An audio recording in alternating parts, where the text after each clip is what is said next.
Tuesday morning of the WSGW Winvitational. And that's why Jonathan Dent and Charlie Root are sitting in here for the 10 o'clock hour. Whatever you'd like to talk about, taking your calls, 989-752-6111. We've got a few things that we could talk about, but figure we'll take... Charlie, I was out at one of the closest to the pin contests, and yes, one of our listeners said to me, why don't you ever take calls? I've done it a couple times, but just I don't know. I always have interesting things to say. That's why. At least I think they're interesting. Like to hear ourselves talk. We do. Yep. Well, let's go to our phones. We've got Mike in Thomas Township. Mike, good morning. Hey, good morning, guys. I wanted to talk about something I just recently participated in, and mostly it's for letting the veterans know about this. They have a Michigan National Honor flight that goes into Washington D.C. for we left in the morning and we get back the following day in the evening. And let me tell you, that thing was something emotional. Wow! But I'm really amazed with we went to various monuments and stuff like the Vietnamese monument, the wall, and then of course the Marine. Iwo Jima one. That was awesome. And then we went to the Air and Space Museum. It's a new one. I had been to Washington several times before this, and this new museum, gosh, it's great. But this thing is something for the veterans, and they have, when you get selected, they have a guardian for each one of the veterans. That's a guy that helps you out. And we left from Flint and got there to leave, and people are lined up, thanking you for your service and stuff. It's for World War II, Korean, and Vietnam. I'm looking at it right now. That's really cool, and it's free of charge too, which is yes, it is. And oh my God, they do stuff for you. I mean, I probably put on 2 pounds, but even walking, but it's a walk. And they do have wheelchairs for ones that are having leg problems like I do, but for instance, the guardian I had, he was a 15-year-old kid. Now, you're supposed to be 18, but they gave him special permission because his dad was a guardian. He's an ex-Marine. So I couldn't have asked for a better kid. I mean, gee, this kid was just awesome. But it's you just can't believe, how much the people respect you there. We'd be sitting at one of the stops, and there's tourists all over the place, and the place is clean. It's absolutely awesome, where we went. But the people come by and they thank you, and they don't know you from Adam. These are people, kids from the street or, tourists or whatever. Mm-hmm. And the National Guard is stationed quite often, and they come up and they wanted to get pictures with us, and it was just awesome. That's really cool. Yeah, and then coming back, though, that was the most emotional thing, because we landed in Flint, and I'm old, and I'm kind of one of the last ones off the airplane, and I'm dragging along I'm not dragging, but carrying my go bag, with all my stuff in it, and I mean, by the time I got from the airplane to the front, I don't know if you're familiar with Flint Bishop, but there's quite a big area where they have the ticket area, and so we walk in there. And so I walk around the corner off the escalator. Oh my God! People yelling, screaming, hollering, and flags. I've never seen so many flags in my life. People just cheering, and it was emotional. Yeah. Yeah. And matter of fact, when I come around the corner now, all of a sudden, a woman grabbed me and give me a hug, and I look, it was my daughter-in-law. Now, she gets up at 4 o'clock in the morning to get her deliveries ready for, we had a office supply business. And so she's there, and this was like about, probably 10 o'clock at night. We didn't get out of there until about 11. Now, it's an hour drive home, and she's got to get up at 4 o'clock in the morning. But, man, I'm telling you, that was just something else. That's awesome. Mike, thank you for sharing. I'm looking at the website right now. It looks like they've got some flights coming up in September and October. The website is midmichiganhonorflight.com. I'd never heard of anything like that. Years ago, and I'm trying to remember, that Dow was responsible with its own corporate flights and some of its veterans and retirees. And I want to say Art Lewis actually flew on one of those. That's awesome. This goes back a number of years ago. But yeah, just the way that you are treated, respected, and the way that it's a chance to honor those, to have a chance to get into Washington, D.C. and find out just how all the memories are being captured and the ways that the monuments are there to recognize all the service. That's sweet, especially this year. Yeah. So, Mike, thanks for sharing. We're going to head over now to Carl in Saginaw. Carl, good morning. Good morning, Jonathan and Charlie. Jonathan, the last time we spoke, the memo of understanding had not been released yet. Mm-hmm. So we were all kind of guessing, what might be in it. So now that it has been released, what do you think of this memo? I'm going to be honest. I haven't looked at it. I've been running around busy with work stuff here. I haven't seen a whole lot about it in terms of, because the whole pretext for this had to be with Iran's nuclear capabilities.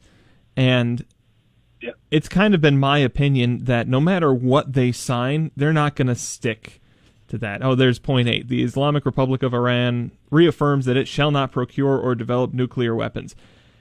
Yeah, and they're going to... They've been saying that for 50 years. Exactly. And they've been saying that for 50 years. They've been getting closer to it for 50 years, and we've kind of been placating and wagging our finger and saying, no, don't do that. I don't know. They're not going to stick to that. The biggest critique that I had of this memorandum had to be Israel's involvement and the condition that Israel calm down with their attacks in Lebanon. And it's like, you can't, just because me and Charlie make an agreement, we don't get to tell Carl what to do with that agreement. But I don't know. Go ahead. Well, Trump thinks he can tell Israel what to do. So, and J.D. Vance just told Israel, America is the only ally you have left in the world. That's what he said a couple nights ago. I kind of agree with that. This deal... I'm sorry, you do agree? I kind of agree with, we're at least the biggest ally they have. Maybe not the only, but certainly the most powerful that they have. Well, yeah. But, support for Israel has been going down and down exactly over the last few years. Which I don't get. I want to tell you honestly, I don't get it all. Really? Yeah. You don't think because of their actions? No, because I think the actions. I think their actions have always been responsive. And that little country that sits there and has been picked on for all the years since it came into existence, and they are looked at in the most negative way for most of the time. It's in defensive posture. Well, and it's because they are given so much more advanced capabilities by their allies, whereas the people that are picking on them, their allies aren't giving them anything. So Israel is more capable, so they're more capable of responding in a larger way, so they do. And that gets them ridiculed on the world stage. So. Well, yeah. Well, I guess so. The whole world, is wrong, but Israel is right, I guess, is what you're saying. I'm not sure. How about if I say I think Israel is more right? I'm not saying they're absolutely 100% pristine, perfect right, but they're more right than they are wrong. Okay. Well, back to the deal though for a second. This is getting criticism from Republicans, from right-wing media. It looks like we're right back to where we started before the war, and all we have is this memo saying they agreed to talk about having more discussions. Yep. So I don't see where we're very far ahead. After spending billions and billions of dollars, gas is still high. American consumers have spent billions and billions in extra money on this war, and I don't see what we have to show for it. Yeah, no, I'm kind of right there with you. I didn't see much of a point to it. I kind of figured this is where we were going to end up, where same as before. I don't think there's any victory to be declared here. I don't really think there's anything to be taken away from this other than a little bit more than a slap on the wrist to Iran in their pursuit of nuclear capabilities. But they showed that they're able to get to the world too. They're able to get to the U.S. too. I got to agree. Take a punch. They were able to take a punch and keep standing. So they come out looking a lot stronger after this. Yes, they lost a lot of their military, but on a strategic level, they come out stronger right now, and they're getting sanctions relief. They're selling their oil on the world market in U.S. dollars right now. Yep. So this is where I'm going to be naive, and I'm going to show my thoughts that this is where I hope that there are things that we do not know and we will never know. That's true. Because they are so secret that allow these types of actions to take place. Carl, to your point, I don't disagree with what you're saying, because if we wanted to, we could obliterate President Trump has threatened to. We could. We have that power. We could, but we don't. And this is where I, dare I say, trust and hope that the government is representing us as best as possible in things that we will never know, nor perhaps should we know. Yep. Again, is that my naivety? Am I being naive? Perhaps, but this is where I hope. Well, Carl, thanks for the call. We're going to take a quick break. Back with more calls after this. In the military, the mission was clear. Welcome back to the Art Lewis Show. Jonathan Dent and Charlie Rood taking your calls this morning. We've got Dave in Bay City. Dave, good morning. Well, good morning, Charlie and Jonathan. Can you hear me okay? Yes, we can. Oh, good. Very good. Charlie, I was just, as I was waiting here, I was recalling, man, I've been talking to you for almost 30 years. That's scary. It makes me feel old. But and I remember the very first time you were covering for Art just before Bill Clinton's second inauguration, and you posed the question of what do you think he's going to say? And I quoted David Brinkley, and for anybody who's interested, just look that up. It's quite interesting. But it is amazing how everybody's a critic. And Charlie, I got to agree with you totally that there are things we don't know. Everybody assumes a lot of things. Hey, and what happens when you assume stuff? What does that do? Yeah. I won't quote that either. But and so everybody, not everybody, but many, many people on both sides are making lots of assumptions about, what's in this memo of understanding and what's it going to do? Well, you know what? There is something you can know for sure, and it blew my mind a little bit that there was not more discussion about this yesterday.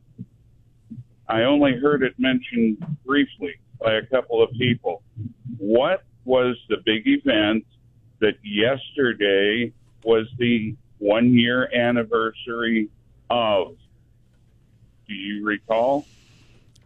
Yesterday, June 22nd, 2025, you're talking about. Don't Google. I already Googled it. I can't. Well, he might. I am lost. Okay, Jonathan's got it. What was it, Jonathan? I don't think I do have it. No. This is so sad. Yesterday was the 1-year anniversary of Operation Midnight Hammer. Oh, yes. There it is. I got it. Yeah. Yep. Kind of a big deal. Yeah. Right? And think about this. So within 1 year, okay, we've got Operation Midnight Hammer, which really stopped Iran's nuclear ambitions. They haven't been able to do anything with their nuclear program for a year. And 1 year to the day, we are in Switzerland negotiating. And you know what? They should really be begging. No, they're not. They're proud people, and, for whatever reason. Well, I won't get too far in the weeds there, but and to say that Iran, which has no navy, which has no air force, and the IRGC has been greatly decimated, and if they screw up, if they mess up, we've got to come down hard. And I think our president will. Well, he doesn't want to. Our president is a humanitarian. He does not want the collateral damage of how many Iranian deaths. And here's the other side of that coin, Dave, is the IRGC doesn't seem to care that much about that. Well, you know what? Got to be a way to arm the Iranian people so that they can take care and win their own freedom. That's what needs to happen. But, again, it's look up the Teddy Roosevelt poem. It's not the critic that counts. The man in the arena. Everybody's a critic. I've had it up to there and beyond with critics. Let's look at the positive things that are happening. And by the way, there's a part of that deal is going to benefit our farmers, sending food to the Iranian people. I believe that is the 9th largest population country in the world. So, that's not a small thing. No.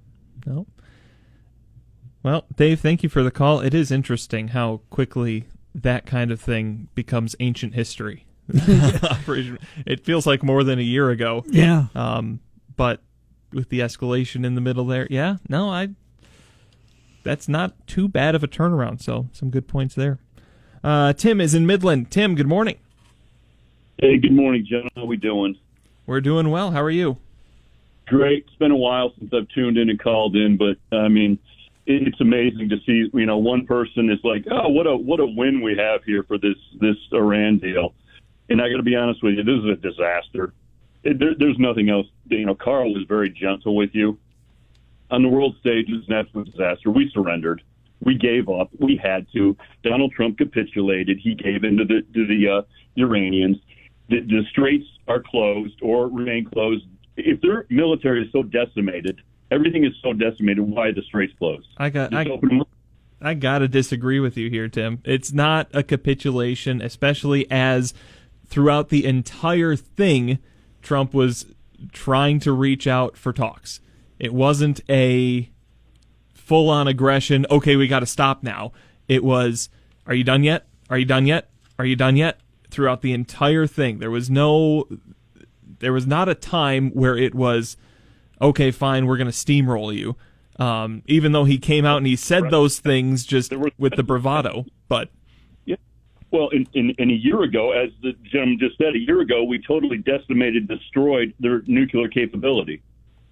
Okay, if we did that, then what was this $88 billion that we just spent in Iran doing? Yeah, I would agree with that. That a year ago didn't do enough if we quote unquote had to go in again. But we need to win more. We need to win more. We need to win better. Yeah, that's what everything that comes out. The bottom line is, I think you've got a snake oil salesman who's been exposed. Am I a critic? As the gentleman said before, you're damn right I am. I'm a citizen in this country. And that is my right to be critical of my government. 100%. Indeed. That is my right. That's my inherent right. And you damn right I can be critical. And the Republican Party is in disarray right now, and we're going to have a lot of disagreements about that, because the only thing you have left is MAGA. And I don't even know what MAGA is anymore. It's just obedience to Donald Trump, and whatever comes out of his mouth is what MAGA is to me. And you had so much defection now from it that there's a very small sliver left in there that is, they'll stay obedient to Trump, no matter what he says and what he does. It's the greatest thing ever. The guys, gentlemen before said things are great. What is great now? What has he done that is great? I don't know. I'm not going to argue that point right now, especially given how this conversation's been framed.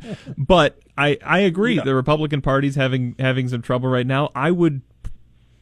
expect to see some sort of, it won't be a third party, it'll be a second Republican Party in a way within itself. Yeah, I agree. And I've said this before. The only good thing that I think is going to come out of Donald Trump's presidency, I'm hoping for, is a third party. And I saw a poll last week by CNN. You have more people now identifying as independent than ever before. Yeah, and I think we were heading that way, but Trump certainly accelerated things. I hope so. So I'm optimistic about that. It's just, you got to put Donald Trump in the rearview mirror. Both parties do.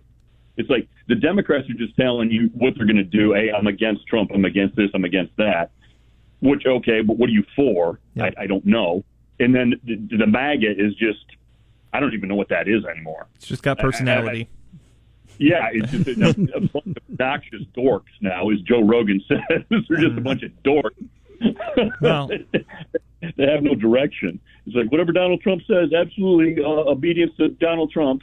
So, I'm sorry, this is an absolute disaster on the world stage. We look like complete fools with this Iran deal. There's nothing good coming out of it. Compare the JCPOA to this MOA, there's nothing. It's like we lost $80 billion lives and for nothing. And it's not even over. We don't even know if this is over. It's like, yes, I mean, we've heard it's over and we've won for the past 3 months. It's the greatest thing ever every day. So, we'll see. But he's going to go down as this is probably one of the worst decisions the president has ever made with this Iran thing, ever. I think history is going to be very, very hard on him for this. All right, Tim, thanks for the call. Thanks for the critical opinion, which I agree. It's everybody's right to do. And this is where we welcome that type of input. I will say that whether it's this incident with Iran or going back through history of other types of military experiences that we've had with other countries that we could and should dominate, and we failed to do so, I think it's because we are trying to find a way to allow those countries an out. Yes. Yeah. Because the U.S. fights with one hand tied behind their back all the time. Because we have to, because on the world stage we would be looked at as, no matter how many countries think that the other country might need to be spanked, if we spank too hard, we're going to be the bad guy. Yep. And we are regardless. Yep. We are regardless. And so we are always attempting to, and you can look at, I'll take you back to Vietnam. Yeah. What we could have done and didn't do, mm-hmm.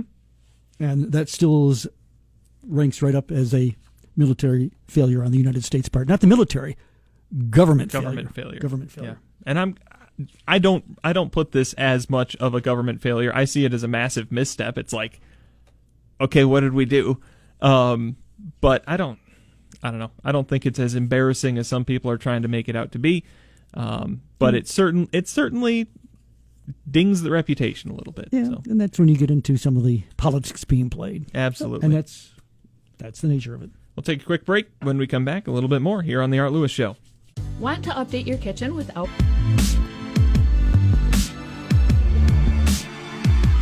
We're back on The Art Lewis Show. Jonathan Dent and Charlie Rood talking with you today as Art is out at the WSGW Winvitational Golf Outing, which we've been building up to all month long.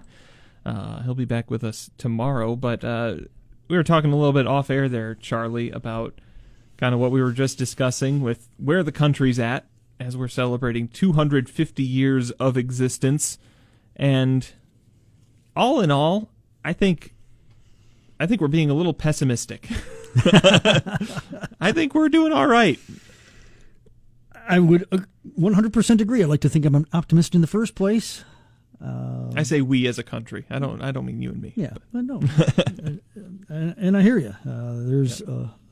While there's always a lot to be concerned about, there's a lot of questions perhaps that have to be asked. In the end, that is one of the things that we should be positive about, that we are allowed to question, and we are allowed to ask. Mm-hmm. We are allowed to have an open forum such as we are having. We are allowed to support. We are allowed to be critical of the very government that governs us. Yeah. That alone, I think, is worth celebrating. That's something in a lot of so-called free nations, like look at Europe, they don't have that right. They might have the ability to do it in certain contexts or in certain ways, but there are lines that are stricter than what we have here, where we can't do that. And I think it's interesting to talk about this in the context of the 250th anniversary and how there's surveys out there talking about a decline in patriotism and people who are proud to be American. I see this a lot more on the progressive side than I do on the conservative side of things. But I think that is a fickle way to look at things. I think pride in your country should manifest in trying to make it better. And if you're engaged in those conversations in a legitimate way, trying to make your country better, you are proud to be an American. You're proud to exercise those rights. You're proud of your country, or else you wouldn't be here anymore. And for those that are deciding not to be, they're exercising their right to do just that if they'd like to. Absolutely, yeah. Good for you. But I have loved the just anecdotal things about people moving to Canada and finding out how much more expensive things are there, how much worse the housing market especially is there, and just kind of learning how good the U.S. actually has it, and the inverse with the World Cup soccer going on right now, all of the Europeans coming over and finding out just how good the U.S. really has it. Sometimes, you can't see the forest for the trees, We're here and we're living it, and we are concerned and cautious and maybe wondering, and yet we get the perspective from people who have never been here before, or people have been told certain things about America, and that they come and discover it's 180 degrees of what they've been told. Yeah. And that fun perspective, especially for the World Cup, I think is really eye-opening. And I'm going to give you just an example of that, of what the UK Europeans have been told is, let's talk about air conditioning for just a second. Air conditioning? Air conditioning. Okay. Oh, they've got air conditioning for everything. They're not tough. They can't brave the weather and all that. So they don't have air conditioning largely in the EU, specifically in the UK, where right now it's like 90 degrees in London. They have hundreds, if not hundreds of thousands, I'm not sure the exact figures, of people die from heat every year. And people don't have air conditionings partially because it's so expensive to run them there. It's so expensive with energy costs and just kind of the way things are set up there to have air conditioning. It saves lives. It's great. And a lot of the Europeans that are coming to the U.S. are finding that out, that air conditioning is indeed all that. We're going to take a quick break. When we come back, taking more calls here on the Art Lewis Show. Ready to update your home and... Welcome back to the Art Lewis Show, presented by Westside Decorating Center, located at 5789 State Street in Saginaw.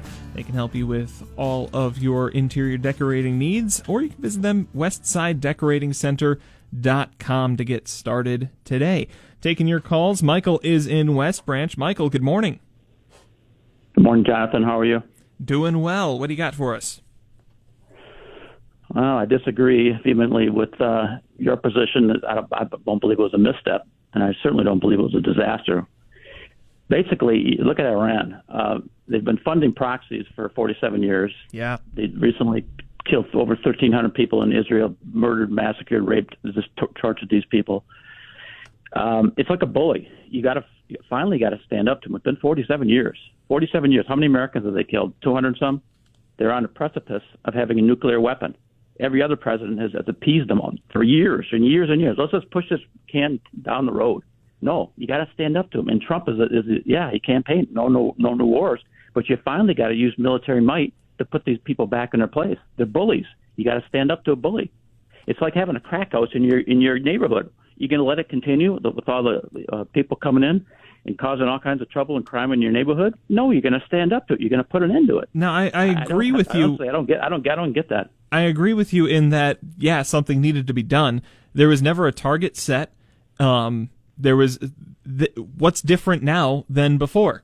Are they going to stop funding proxies? Probably not. We're going to help them rebuild. We're $300 billion going to them. We're not. That's coming out of our pockets. It's coming out of their neighbors in the region. Yep, but they're gonna rebuild, and they're gonna keep paying these proxies throughout. Maybe it hinders them again. They've got to know that we're not gonna put up with it anymore. Again, it's a bully in the neighborhood. It's a crack house in your neighborhood. You have to put an end to it. Then why didn't it have an end? Why didn't it get put an end to just now? Well, their nuclear capabilities is basically probably 5-10 years down the road. Yeah, they kicked the can down the road, but their nuclear capabilities is under gravel and dust and how many feet underground. They cannot get to a point where they're going to have a nuclear weapon. They're never going to have a nuclear weapon if you have a president who's going to stand up to them, because the Obama's deal was basically sunsetted. It was a roadmap to have them having a nuclear weapon. It was an appeasement program. Mm-hmm. It was never going to work. So Trump's not going to let that stuff happen. Look what he did with Maduro in Venezuela. No, we're not going to have keep poisoning Americans, letting these people come in with all the drugs. No, we're going to put into it. He's the only president in my lifetime to actually stand up and, hey, we can't just keep appeasing people. We can't just let them get away with these things that are hurting Americans. I'll agree. And Israel is. I'll agree with you that for the next 2 years they're not going to try anything. They know Trump's got the big stick and he'll bonk them with it.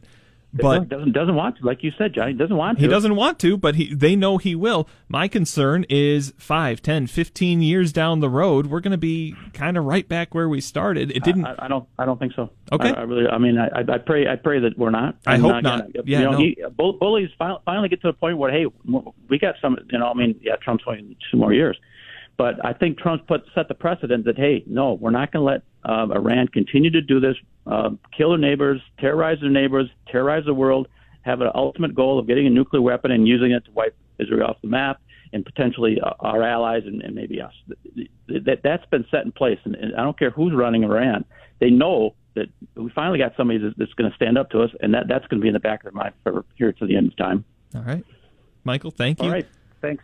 Mm-hmm. Bye-bye. Hope that doctrine holds. Like, I would love to see that. And that kind of goes to I've said it before. U.S., you're not the world police. Then something goes wrong. U.S., help. Okay. Yeah. But yeah, no, I if that's what comes of this 5, 10, 15 years from now, I will be pleased. This is, I'm not trying to make a comparison. I'm just making the observation of how drastically relationships can change. By that I mean, you don't have to go back that far. We're only talking World War II. Yeah. When both Japan and Germany were hated enemies of the entire world, and certainly of the United States of America. And it was not that short time frame in history that allies. Yeah. And the difference there is there weren't half measures. Yeah. And I'm just saying, but I'm saying as far as how the world can change. I mean, even in some of the Middle Eastern countries, I mean, our relationship with Saudi Arabia, as tenuous as it is, it's a relationship that people didn't see years ago. Yeah. I see that. Yep. Cuba got a ways to go there, but certainly from what it was, from all those years of sanctions and considerations of what it meant for us to actually try and be part of a coup with the Bay of Pigs that failed miserably back in 1960, and to here we are in 2026, and long after I'm gone, they could be our best ally. I don't know. I'm just saying things change, sometimes drastically. That's interesting. And how dependent they are on us now, where that wasn't the case before. Yeah. I think it's really interesting when we talk about this kind of thing, especially moving forward, because this isn't a 2-year game. Not that it's a game, but this isn't a 2-year outlook that we should be looking at, is where are the big world powers and how are they treating each other? And I personally, the U.S. and the countries that we have around us, we treat ourselves a heck of a lot better, and each other a heck of a lot better. And our enemies, we treat a heck of a lot better than talking about Russia, China, some of those larger powers that are out there. And now we see the EU kind of turning around on a few things. I anticipate relations there to get better. I'll say, especially when Trump is out of office. He hasn't helped our relationships a whole lot with the EU, but the way that their politics are moving, I can see stronger, they're already strong relationships, I can see stronger relationships with countries in the European Union as well. So, I don't know. There's a lot to be pessimistic about, but there's more to be optimistic about, in my view. And I think history... And that's just, that's just history. History would suggest that in the long run. Yep. So, where do you think we're going in the U.S. in the next 5 years? Get your crystal ball out, Charlie. Oh, my gosh. I'm not even sure where I'm going in the next 5 years. I just continue to think that we will be, and I will use the word great country that we are, despite some of the internal fighting that might take place, especially politically. Some of the questions that we'll have of our government, some of the questions that we'll have with the way that we are treating the world in certain circumstances, or the world treats us. I think we'll have the same conversations going on. I'm optimistic. Yeah. Everything will be okay. If we haven't destroyed ourselves within for all the things that we've done in this country to ourselves, we'll be okay. Yep. And I think 5 years from now, we'll be still saying, these are the worst times to live in. This is awful. It's not. We're going to be okay. We've been around for 250 years. God willing, we'll be around for 250 more. Amen. Amen. Take a quick break, close out here on The Art Lewis Show. You never thought... That's it for The Art Lewis Show. Art will be back hosting tomorrow morning. I want to thank Charlie Rood for hopping in for the 10 o'clock hour with me. Charlie will host Focus, a special baseball game happening at Dow Diamond. We'll have more on that after the news. Broadcasting from the